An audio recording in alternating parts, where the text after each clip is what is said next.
Imu's identity has been revealed as Saint Nerona Imu, but this could actually be a lie. This figure we've seen on Elbaf may still not be Imu's true form, but only the body of one of the founding kings. Earlier in this arc, Imu revealed that he has an ability to literally possess other characters. He has now used this technique on both Kunko and Saturn, indicating that this is something Imu can do to several different people, regardless of their power, age, or even gender. But this could be an ability that Imu is still using at this very moment. Despite him being presented as the real Imu, the man who landed on Elbaf is actually shown bearing the mark of the Covenant. This is the same mark that many of the celestial dragons have, where it is said to give them all of their special powers, but more importantly, to also bind them to Imu's control. But why would Imu himself also have this mark? What if, just like Kunko and Saturn, Saint Nerona Imu is actually just another vessel, but one that for the past 800 years has been possessed by One Piece's true main villain? While the Five Elders and the God's Knights believe that they are following the orders of one of the founding kings, the real Imu may in truth not even be a celestial dragon. The idea that Imu and Nerona Imu are two separate characters might at first sound far-fetched, but looking at Imu's scenes throughout the story, this is something that has now repeatedly happened with almost everything involving his identity. To put it simply, nothing about Imu is ever as it first seems. Whether it is his powers, or even his status as the king of the world, everything we were first led to believe about Imu turned out to be false, but this could also include his identity as one of the 20 original kings. Imu's true form may still be something we've never seen, but also something completely different from what everyone expects. Let me however start with a more simple question. What do we actually know about Saint Nerona Imu?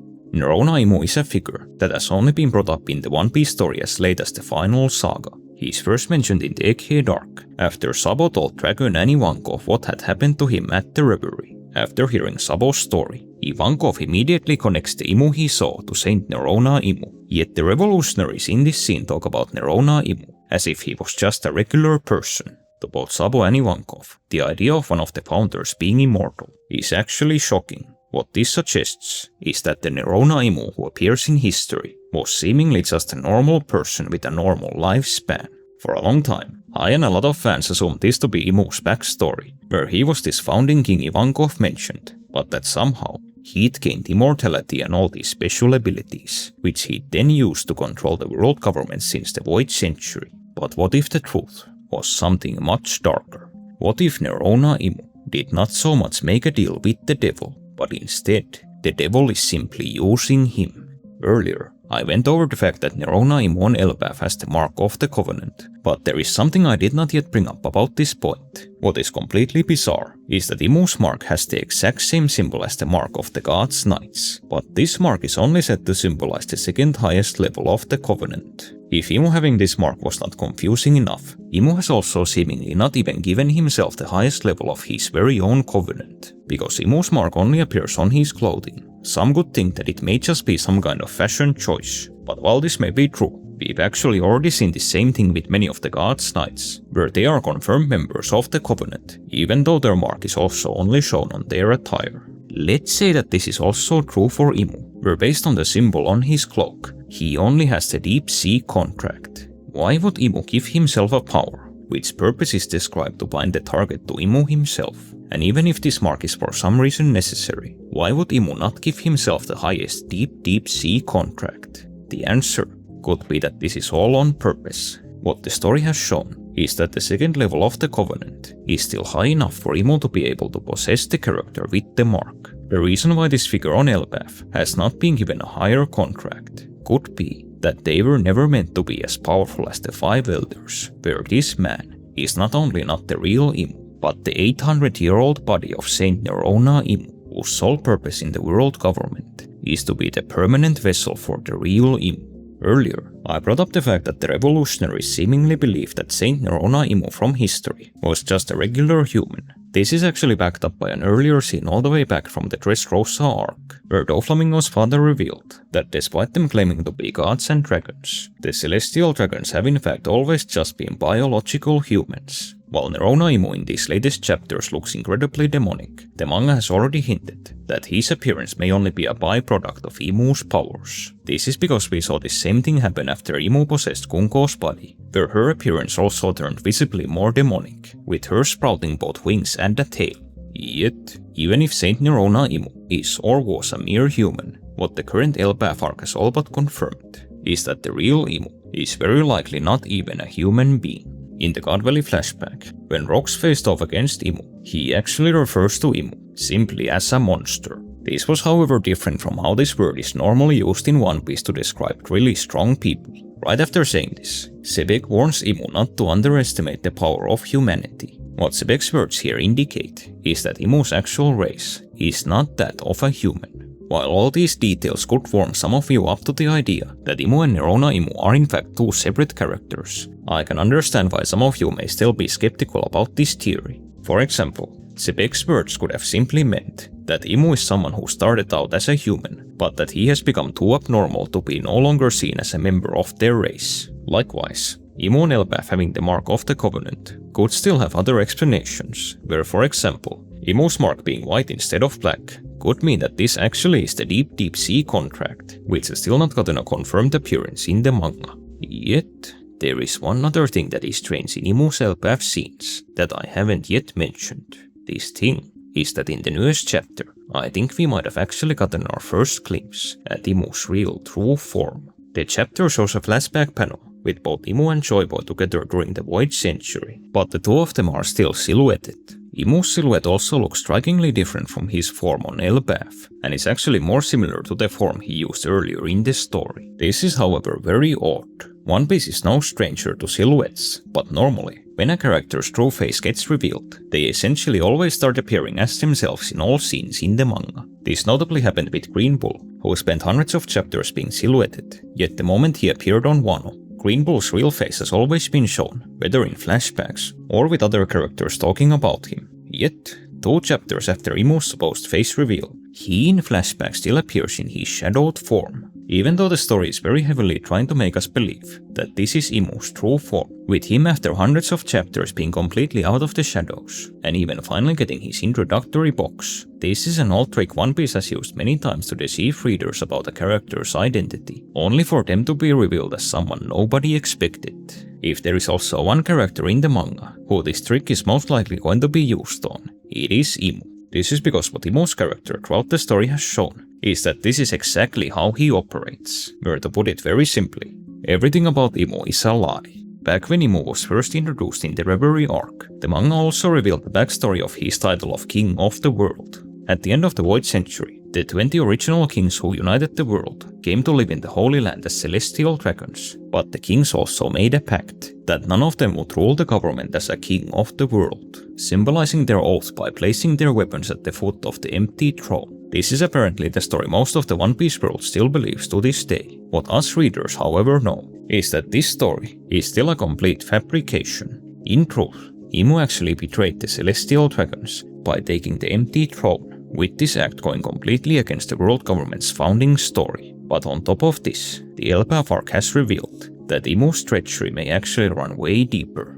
Imu's claim to the empty throne could in fact be a lie on top of another lie, where according to Roxy Sebek, Imu is possibly not even the original king of the world, but that this is a title he also stole from Davy D. Jones. This twist about Jones is a genuine bombshell to everything we were previously told about One Piece's lore, but while we still do not know the true details of the world government's creation, or who truly ruled the world during the Void Century, all of these stories have at least one thing in common. Whether it was Davy Jones or the Celestial Dragons, the unifying theme is that Imu is a usurper who stole a throne that was not his. Yet this is something that has always been the case with Imu's character. Long before he even personally appeared in the story, the manga presented Imu's organization, the world government, as a power that justified its rule over the planet by covering up its true history. The further the story has gone along though, the more we've learned that just like the government lies to the world, so too does Imu lie to the government, where most of the people in his very own organization do not even know that Imu exists. But if this revelation about Davy Jones is also true, then even the few government characters who know of Imu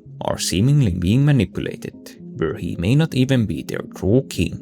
So, if Imu was willing to deceive the world about everything else, then suddenly, it is not a stretch to suggest that the identity of Saint Nerona Imu may also be yet another one of his lies, but it could also be his biggest. I would next like to highlight just how big of a deal Imu claiming to be one of the world government's founders actually is. An overlooked detail about the earlier scene, where Sabo talks about what happened at the robbery, is that according to Ivankov, the only reason why the 5 elders and the celestial dragons would ever follow someone like Imu is if they believed him to be one of the 20 original founding kings. This is a very noteworthy detail about One Piece's world building, which is that while the celestial dragons are seen as gods, they are more accurately just the inheritors of the true gods. The true gods of this world are in fact believed to be the 20 original kings. Because of their role in the creation of the world government, the founders are seen as the literal creators of the world, where the current day celestial dragons' claim to divinity is purely based on them being their descendants. The godly status of these founders is further emphasized with the empty throne. The weapons of the original 20 kings are placed on an elevated pedestal compared to the weapons of all of the world's other monarchs, very much symbolizing the founder's status in the world's pecking order. Naturally, what this all means is that if any of the founders were still alive in the present story, they would be seen as an almost messianic figure, someone far more important than any of the current day celestial dragons. But this is also exactly the kind of status someone like Imu would want.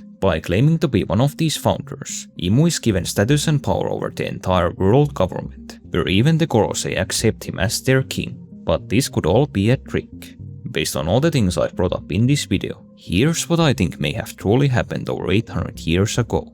During the Void Century, there lived a human king called Nerona Imu, who ruled over one of the world's many kingdoms. At some point, however, Nerona Imu may have come in contact with a monster. This monster had a special ability that allowed him to possess other people. The monster then decided to take over Nerona Imu's body, but rather than stopping there, used his kingly status to create an alliance of 20 kingdoms. With this alliance, he then waged war against the incredibly advanced Great Kingdom. After the war was won and the Great Kingdom was defeated, the monster may have not however yet been satisfied, but also made Nerona Imu create the world's next great empire, the world government. With the monster now having the body of one of the government's founders, for the next 800 years, it has secretly ruled the planet as the sole king of the world, deceiving the entire society, the entire government, and even the celestial dragons themselves. If this theory were to be true, where Nerona Imu would simply be a human king that the real Imu is using to his advantage, then what would this however make the real Imu? This is the thing I would like to discuss in the next part of this video. While I've so far used the Beck's word choice of monster, I actually think the story has given a number of clues to determine what exactly Imu truly is. But this is also where things get tricky. I do not have just one, but several possibilities in mind on what Imu's true nature could be. It's also going to take some time for me to cover this, but I hope you'll be patient with me, because I've left what I think is the most interesting possibility for last. The first option that likely comes to a lot of people's minds is that Imu may literally be some kind of demon. Demons are not only the thing Imu's powers very much revolve around, but notably, the way Imu talks about demons is also as if they were a genuine race. To Imu, demons are the pinnacle of existence, and Imu wholeheartedly accepts this identity. This clear pride in Imu's words could be a hint that he is indeed talking about his very own race. If Imu were a demon, this could also explain why the people he possesses gain all of these demonic attributes, be it wings, horns, or even tails. These could actually all be clues as to what Imu's true form may actually look like. However, my own guess is that demons in One Piece are not actually a real race, but simply a manifestation of Imu's powers. The reason for this is that this has now been a running theme with One Piece for literal decades. The manga arc after arc introduces characters who are first claimed to be demons, but it is then later revealed that this is not actually the case, with the explanation for these characters always being something more natural. This is a trend that began all the way back in the pre-time skip, but it is also something we've seen being used in chapters released as recently as this year. Because this is a storytelling device One Piece has used so frequently, I think this is still the likely explanation for Imu's demons, where instead of demons being their own race, they are more like Big Mom's homies, a creation born purely from a character's abilities. While Imu seemingly believes himself to be some kind of demon god, This would also be a very standard mental complex for a One Piece villain, where power has gotten into his head so much that Imu has possibly started believing his own lies. Another interesting idea about Imu's true race is that he is actually some kind of alien. More specifically, this idea is that Imu doesn't come from the One Piece planet, but from a place outside it, be it anywhere from outer space to even something more mysterious, such as other dimensions. As crazy as this may sound, this is not impossible. The One Piece story has already revealed that there is life outside the Blue Planet, but also that there are literally other confirmed dimensions in this story. If Imu is literally not from this world, it could certainly fit Sebek's words of calling him a monster. It could also explain why Imu is actually so different from all other One Piece characters. Ever since they were first displayed in the Egghead arc, Imu's powers have differed wildly from any of the story's known power systems. One of the recent chapters may have finally given a huge hint as to why this is, where even though Imu's power is literally called Devil Fruit, it is simply listed as an ability, meaning that paradoxically, it may not actually be a devil fruit, but instead a power we've never seen before. The reason why Imu has powers completely different from the rest of the cast could be that Imu's abilities genuinely come from another world, which is why they also have their very own set of rules. What I should however also mention is that Imu is still not a complete outlier who goes against all of the story's established power systems. This is because Imu is actually a confirmed Haki user, and even Imu's special powers can be countered with Haki. An interesting thing to bring up though is that the story has actually already hinted that Haki is not something specific to characters from the Blue Planet. This is information that comes from Rayleigh, who says that Haki is literally something people everywhere have. Coming from almost anyone else, this may sound like an exaggeration, but as Rayleigh is someone who, quote, knows the truth of the world, his words naturally carry more weight than practically anyone else in the story. In other words, Haki may simply be something everyone in the One Piece universe possesses, and Imu having the ability does not disclose the idea of him being an extraterrestrial being. But what if instead of Imu being a demon, an alien, or some other completely otherworldly being, the more interesting twist could actually be that Imu is something more familiar? What if the twist with Imu is that while not a human, he actually belongs to one of the races we are already well aware of in the One Piece story? This idea opens the door for several more possibilities, but to get the ball rolling, I'll actually start with one of the craziest ones. This is going to require some convincing, and I can't think of any smooth way to say this, so I'll just get to the point. What if Imu was a Lunarian? While this at first sounds like a completely baseless idea, it actually isn't. The evidence for this being Imu's race is genuinely massive. In the latest chapter, Imu's skin is drawn with a notably darker shade than most characters in One Piece. Despite One Piece having literally thousands of different characters, almost none of them are ever drawn with this shade. But there is a world-building reason for this. Brown skin in One Piece is notably used to indicate a character belonging to the Lunarian tribe, while Nerona Imu could still just be a body that the real Imu is using. Just like with his eyes, his skin tone could be another trait of the real Imu that was transferred to the one he is possessing. This is however hardly the only connection between Imu and the Lunarians. Another is Imu's affinity with fire. Imu's special powers, whether used by him or the celestial dragons, repeatedly use a fiery aesthetic. Imu's connection with fire was however arguably shown even before we saw any of the elders or the gods' knights in action, where back when Sabo attacked Imu with the Mera Mera no Mi, Imu did not just block Sabo's fire, but he literally devoured it. In terms of Imu's other abilities, he on Elbaf has also used black wings, which are almost an exact match with the Lunarian wings we have seen on both King and the Seraphim. What is also very noteworthy about Imu and the Lunarians is that after the Void Century, of all places, Imu decided to build Marie Joyce on the Lunarians' former homeland. But further, Imu's ultimate goal is for this place to be the only piece of dry land on the entire planet. Looking at all of these details, as weird as the idea may sound, Imu actually has an incredibly strong connection with the Lunarian tribe.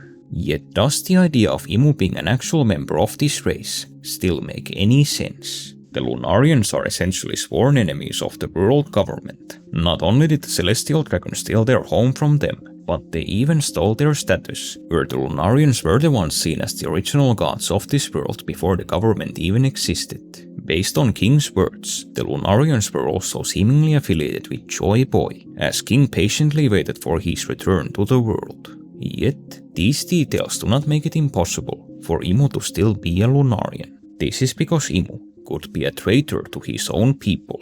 This kind of storyline of a villain turning on their own people would not be a new thing in One Piece. For example, this was beat for beat the story of Orochi's character, where rather than making the entire world suffer, Orochi above all else wanted to make the people of Wano pay for the persecution he himself had suffered at their hands. Like with Orochi, something in the past could have happened to Imu that made him want to wage war against his own tribe.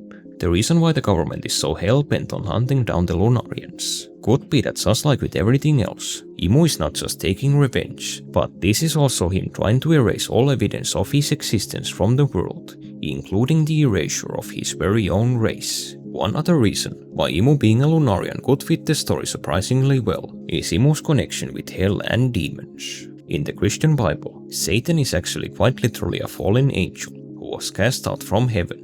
If Imu were a Lunarian, this would essentially be his backstory. The Lunarians in One Piece have several connections with angels, whether it be their wings or their clones literally being called seraphim, which is actually another name for angels in Abrahamic religions. On top of all the other connections, as we've seen in the latest chapters, Imu also has an actual halo around his head. If the Lunarians in the past ruled the Red Line as the land of the gods, just like Satan, Imu being possibly cast out from this land would essentially make him a fallen angel. This is also seemingly the number one conceptual and visual theme around Imu and the Celestial Dragons, where they very much embody ideas of both heaven and hell. Still, while there might be more meat to this idea than what appears at first glance, Imu being a Lunarian would still leave one big aspect of his character unaddressed. This aspect being that the element Imu is most connected to is not actually fire, but water. Not only is Imu seemingly the reason why the blue planet is almost entirely consumed by water, but Imu's ultimate plan is to even take this a step beyond and to sink the entire world. This connection between Imu and water is seen basically everywhere, where not only does Imu's name backwards mean sea in Japanese, but even the different levels of his covenant are named after different sea levels. This connection with water in many ways makes Imu the antithesis of the Lunarians, who, as brought up before, are a race of fire conjurers. But what if we didn't entirely abandon this idea?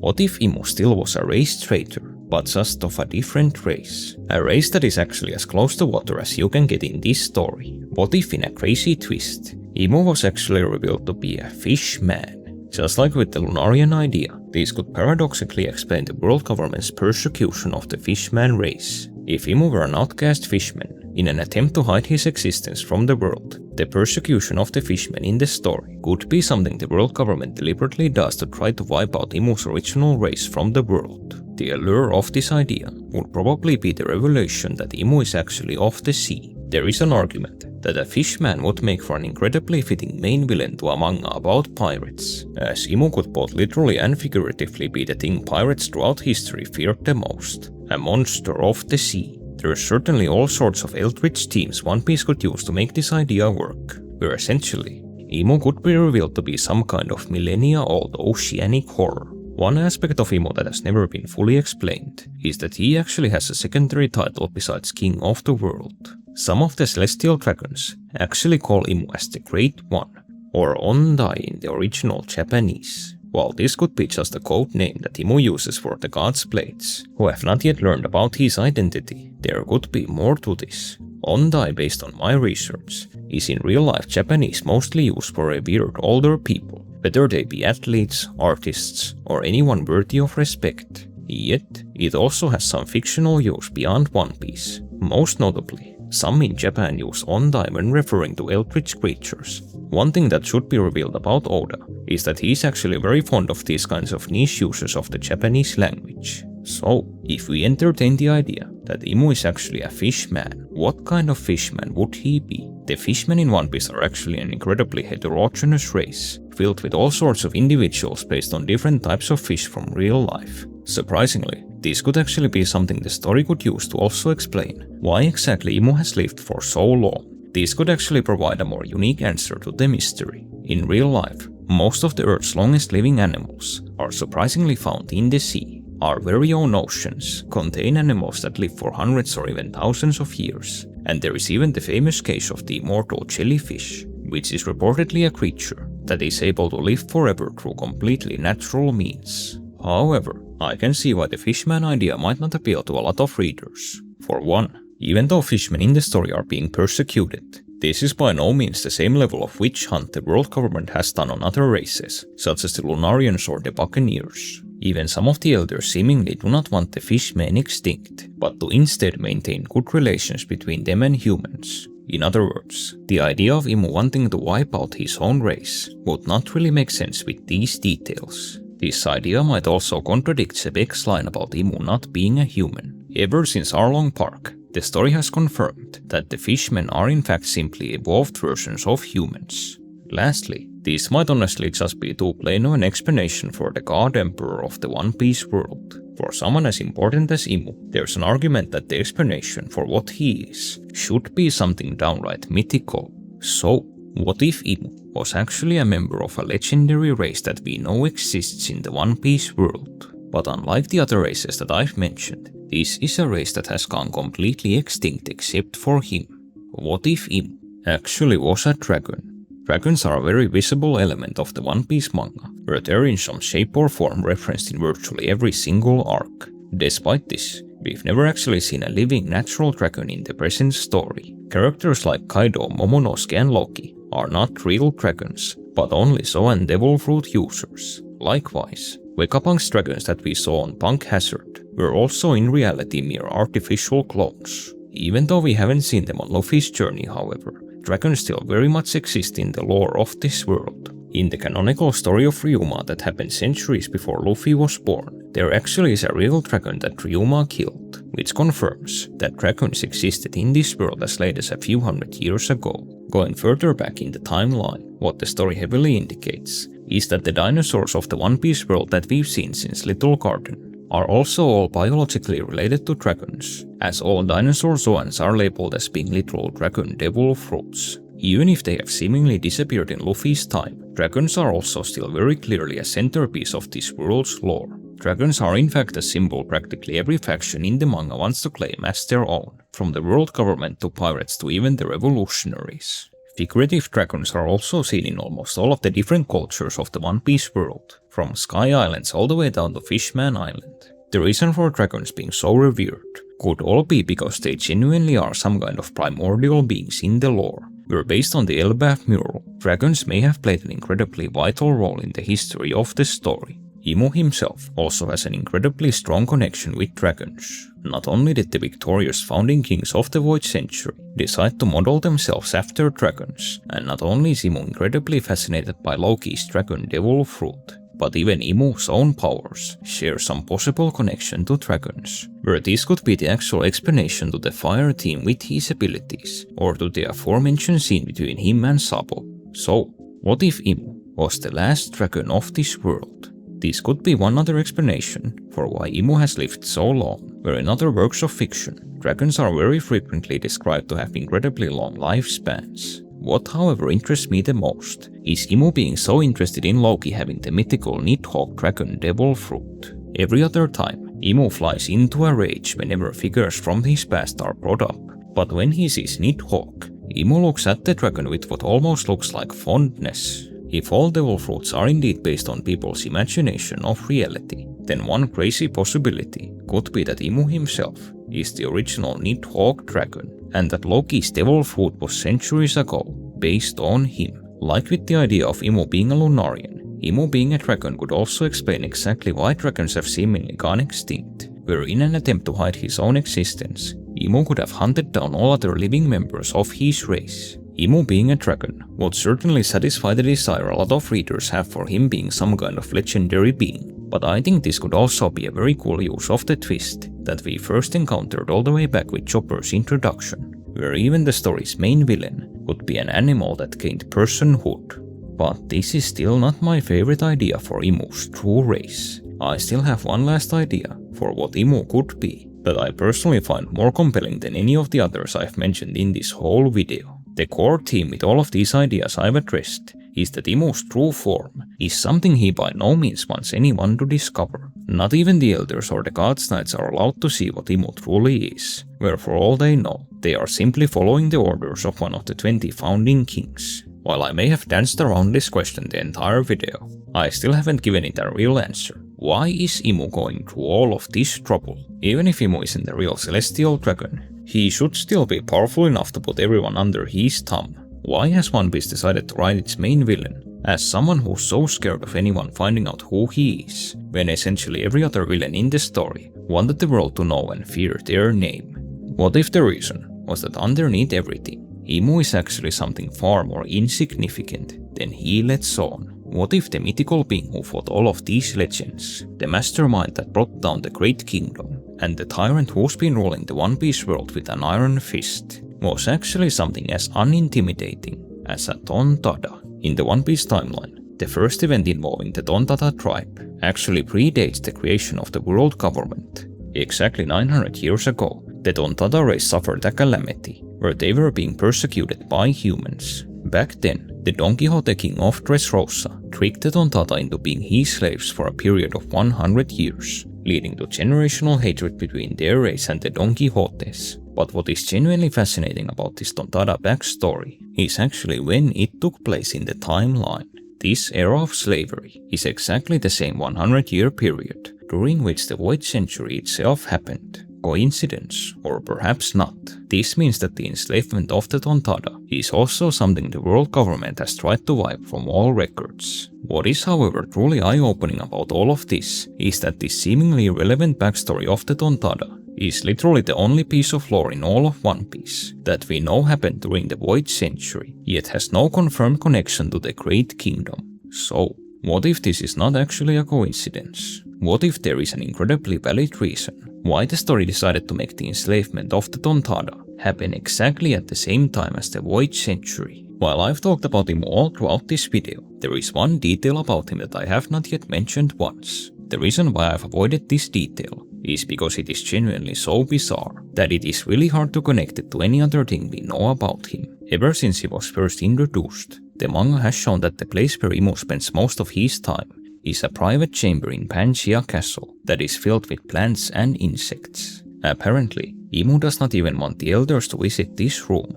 and simply contacts them through a Denden Mushi whenever he is there. This flower room is clearly something incredibly important to Imu's character, where these kinds of details that get frequently brought up also frequently end up being close to a character's greater mystery, and this very often involves the character's past. One key detail about Imu is that even though it is his mission in life to make the world forget about the Void Century, Imu himself has a very hard time letting go of the past. Even though it has been over 800 years, Imu personally remembers the events of the Void Century in great detail, but in addition to this, he even has several possessions in Pangaea Castle that remind him of this era. What if this room with the flowers were also one of the things Imu keeps as a reminder of his past? And what if this room was the ultimate hint to what Imu actually is? In the Dressrosa arc, we learn that nature is something that Tontada have a very deep connection to. This is actually the reason why Doflamingo himself used the Tontada in his operation with the Smile Devil fruits, where the Tontada, being a race of natural gardeners, made them perfect for this job. The Tontada not only come from an island covered in nature, but they seemingly live in harmony with their environment, where they take care of the different plants and insects in their home. This has genuinely always been one of the more fascinating things about Imu's character, where despite him being a cold-hearted tyrant who orders the destruction of entire countries with no remorse, somehow Imu is also able to be surprisingly tender with the butterflies found in his private chamber. What I would also like to bring up is actually something I already mentioned before, which is that Imu uses a Denden Mushi to call the elders whenever he is in this room. This is despite the fact that Imu through his covenant should be able to converse with the elders via telepathy. The elders and the God's Knights themselves always use telepathy instead of Denden Mushi when talking to each other. But what if Imu's use of the snail once again had a more personal angle? Another thing we learned about the Tontada on Dressrosa is that their treatment of insects includes Denden Mushi snails, but that they are also essentially the only group in One Piece who's treated them as more than just tools. So, could there actually be something to this idea? What if Imu isn't a demon, an alien, or a dragon, but simply a scared little dwarf who's way in over his head? One fascinating thing about Imu is his recent scene where he personally claims the identity of being the devil. There is, however, a well-known universal saying about this that I think most of you watching this video have heard. the devil is always the one you least suspect. The Tontada are essentially the most good-hearted people in all of One Piece, where the big joke in Dressrosa was how gullible and innocent they were. But what if 900 years ago, their race actually gave birth to a monster? I don't think there's any more warm-up I can do for this idea, so I might as well just present the whole theory. What if Imu actually is at Wharf? The Don Quixote King deciding to enslave the Tontada 900 years ago could be the inciting incident of the entire One Piece story. If we take a huge leap and go with the idea that Imu was a Tontada, he could have been someone who lived in this period when the enslavement began. While what we know about Imu might peg him as someone who could have manipulated the Don Quixote King into targeting the Tontada, the actual trend with One Piece villains would suggest a much more sad backstory. If Imu were a Tontada who was alive 900 years ago, the chances are that he was actually a slave. This is very much the pattern with most villains in the series, where the reason why they turn evil is because they were shaped by very tragic conditions. Imu would not even be the first villain in the story who was sold into slavery. This enslavement of the Tontada could have very much been the event that traumatized him for the rest of his life, by making him feel completely powerless and causing him to start hating the world that had led him to this fate. Through some series of circumstances, however, Imu may have not only found his way to freedom, but also gained his special abilities. Because Imu's powers are still so vague, it is really hard to speculate how this may have happened. But one thing that has repeatedly happened in One Piece is that the right powers very often fall in the right hands, or depending how you look at it, in the wrong hands. If this is when Imu gained his powers to possess others, it could have essentially been the first step on all he would end up doing in the Void Century, whether this be him taking over the body of Saint Nerona Imu, getting entangled with Davy Jones, befriending and later coming to conflict with Joy Boy, and all the historic events that happened in this period. No matter the sequence of events, the result is still the same, with Imu ending up as the sole king of the world. Yet it could be that the big bad mastermind behind all that happened was actually someone the size of a chipmunk. The basis for this theory is admittedly very loose. The theory also still warrants some very good questions, such as if Imu truly was one of the Tontada who was persecuted 900 years ago, why did he later ally with the Don Quixote family in the war against the Great Kingdom? However, the appeal of this theory to me is that compared to any of the other ideas I've discussed in this video, this to me feels the most like One Piece. If you ask me, the One Piece story very much subscribes to the idea that evil is ultimately pathetic. This, for example, is the core idea behind how someone like Stephen King also writes his villains. But to me, it's also seen all over Oda's manga, where as much as they like to hide it, so many of Luffy's enemies are just characters broken by the world. What we pretty much keep finding out throughout the story is that underneath every monster, there is almost always just a scared little child. Because it is so prevalent in One Piece, I'd assume that most fans are already expecting this kind of sad backstory with Imu. However, because Imu specifically is the most powerful and influential villain in the entire series, I think he could also end up being revealed as the most pathetic. If we look at all of his scenes in the story so far, Imu actually comes across as being far more insecure than almost any other villain in One Piece. With most villains in the story, it actually takes Luffy considerable effort to finally make them break their facade. On the other hand, Imu is someone with far more power than any of them, yet still loses his cool at the slightest hint of opposition. While someone like Kaido was eagerly waiting for true opponents to show up, Imu is doing everything in his power to stop this exact thing from happening. Where Doflamingo is still laughing even while in prison and with his empire in ruins, Imu is still horrified by foes he already defeated centuries ago. What's also bizarre in all of this is that Imu isn't just powerful because of his special powers, or even because he has all of the world government's resources, but Imu himself is actually genuinely an impressive individual, where several characters have now repeatedly made note of Imu's haki far surpassing even One Piece's most legendary figures. So, ironically, despite him being the most impressive villain we've ever seen, Imu is also the least confident villain in the whole story. Maybe the reason really is something as simple as Imu suffering from a lifelong Napoleon complex. Maybe One Piece's main villain isn't actually the devil, but just an imp. One thing that I discussed frequently in this video were Imu's powers, where at some point in the timeline, Imu gained his special devil fruit ability, yet from what the story has revealed, I genuinely do not think this is an actual devil fruit. If you still haven't had your fill, You can click here to watch my other Imu video, and why I think that the power that he is wielding could in fact be the enigmatic national treasure of the Holy Land. Huge thanks to all my members for their trust and support. I hope I can make you a lot of content over the summer. But also, thank you to all the nutcases who actually watched this video all the way to the end.